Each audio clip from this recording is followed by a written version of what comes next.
She said you're too controlling until her GPS led me straight to his apartment. It started quietly, like most betrayals do. Little things began to change, so small that at first, I convinced myself I was imagining them. Her phone was always face down now, even during dinner. When I asked who she was texting, she laughed it off and said I was being dramatic. The laughter used to feel like sunlight. Now it sounded sharp and distant. I tried not to push. The last time I asked too many questions, she called me controlling. That word stayed with me. It made me hesitate every time something felt off, as if my instincts were something to be ashamed of. Then came the late replies. Texts that once came instantly now took hours.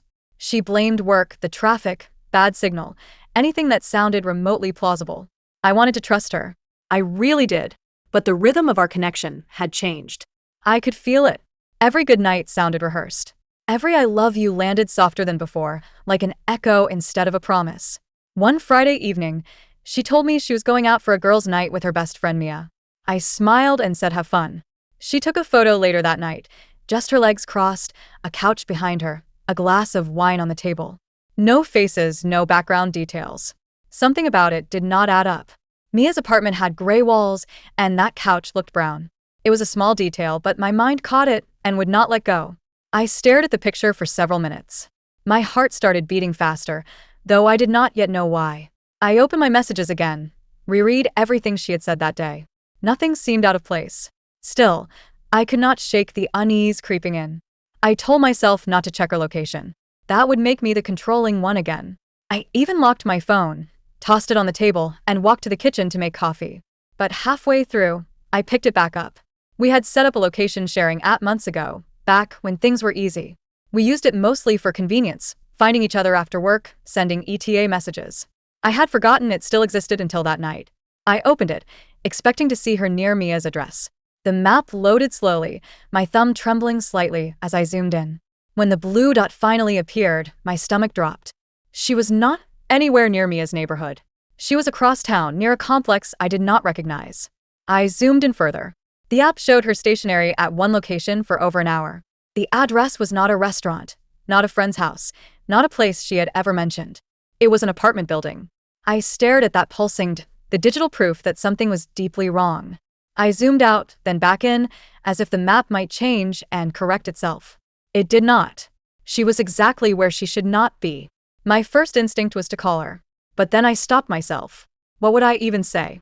I knew she would deny it, twist it, make me feel crazy again. So I stayed quiet. I put the phone down and walked around my apartment, trying to steady my thoughts. The clock on the wall ticked louder than usual. Every sound felt amplified. The hum of the fridge, the creak of the floorboards under my feet. I realized my hands were shaking. I tried to distract myself, turned on the TV, scrolled through my phone, anything to avoid staring at that location app. But every few minutes, I checked again. The dot did not move. She was still there, long after midnight. I imagined her laughing, maybe with someone else. That thought burned through me like acid. When her message finally came, saying she was heading home soon after a fun night with Mia, I almost laughed. I stared at the text, reading it again and again. It was short, casual, almost lazy. No photo, no follow-up. Just a sentence that felt too smooth, too rehearsed. I typed out a response but erased it. I did not want to confront her without proof. I did not sleep that night. I just sat by the window, the phone screen glowing in my hand. The blue dot stayed in that same place until 2 a.m, when it finally began to move. The route it took led straight toward our home. I watched it inch across the map, like a confession in real time. When she walked in, she smelled like perfume and someone else's cologne. I did not ask any questions. I just said goodnight, kissed her forehead, and pretended to sleep. Inside, my mind was already awake, alert, memorizing everything. The address, the couch, the lie.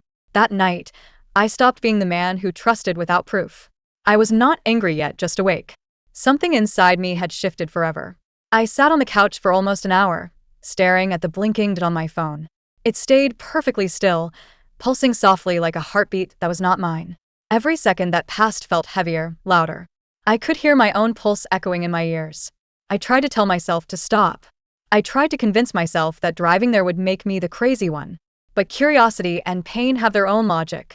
Before I could stop myself, I grabbed my keys. The sound of them jingling in my hand made me flinch. The night air was thick and cold. I stepped into the car and sat for a moment, gripping the steering wheel. The city looked strange through the windshield, almost dreamlike. I started the engine, and the sound felt too loud for the silence around me. The streets were empty. Every red light stretched like a test of patience I no longer had. I followed the map on my phone, that tiny blue, leading me straight into the truth I was not ready to face. As I turned into the neighborhood, I realized how ordinary it looked. Rows of small apartments, neatly trimmed bushes, and the faint hum of television light spilling from half-closed curtains.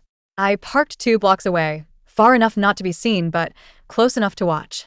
My palms were slick with sweat. I wiped them on my jeans and leaned forward, eyes scanning the building numbers until I found the one glowing on her GPS location. Her car was right there. The dent on the bumper was unmistakable. The sticker on the back window was still peeling at the corner. She was inside. I could feel it. I switched off my headlights and waited, watching the building. A faint light glowed from an upstairs window. The curtains were drawn, but not completely. 2 shadows moved inside, slow and close. Then came a sound I will never forget. Her laugh. The same soft laugh I used to wake up to. It carried through the quiet street like a cruel memory. I froze, gripping the steering wheel until my knuckles went white. My mind started replaying every conversation, every excuse, every gentle smile that had covered a lie. I wanted to look away, but I could not. I took my phone and zoomed in, snapping a photo of her car under the flickering streetlight. Not for revenge, not to post, not even to show her. I took it because part of me still could not believe what my eyes were seeing. I needed something real to hold on to when she would later swear it was all in my head. I waited there for what felt like forever. The light in that window dimmed, then brightened again. Once I saw 2 shapes pass by, almost touching. My stomach twisted. I wanted to get out, to shout, to make it stop. But I stayed still. Silence felt like the only thing keeping me from breaking apart. Finally, the window went dark. I sat back, the night swallowing the building in quiet. My breath came out shaky, uneven. I turned the key in the ignition, the engine humming softly. I drove back home slowly, the road blurring through a film of tears I did not let fall. When I pulled into my driveway, the house looked unfamiliar. The walls felt colder. I sat there for a long time, the car engine off, the silence pressing down on me. My phone was still glowing in my hand, the picture of her car frozen on the screen. I locked it and placed it face down beside me. I did not sleep. I did not even cry. I just listened to the sound of my breathing, steady but hollow, as if the world had gone quiet to give me space to hear my own heart breaking. Morning arrived like nothing had happened.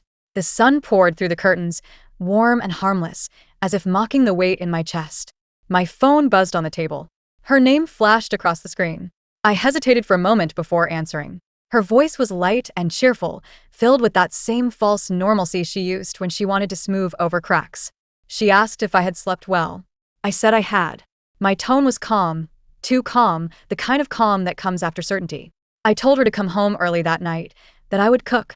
She agreed, without hesitation. The day moved painfully slow. Every tick of the clock pulled me closer to what I already knew I had to do. I replayed the night before in my mind until the details blurred together. The laughter, the car, the flickering light, all looping in a rhythm that scraped against my patience. I didn't want a scene. I didn't want yelling or tears. I wanted truth, the kind that could stand in silence. By the time she arrived, the house was spotless. I had cleaned to stay busy, to keep from breaking down. The smell of coffee still lingered. She walked in smiling, her purse slung casually over her shoulder. Her hair was tied back, her perfume sweet and familiar. For a second I almost faltered. She looked so normal, so ordinary, like the woman I used to love without suspicion. She started talking about her day, something about traffic and a new project at work. I let her speak, nodding as if listening. When she finished, I reached for my phone on the table. Her eyes followed the movement, confused but still relaxed. I turned the screen toward her. The photo glowed in the evening light, the image of her car parked under that same flickering streetlight. Her smile faded. The air between us changed.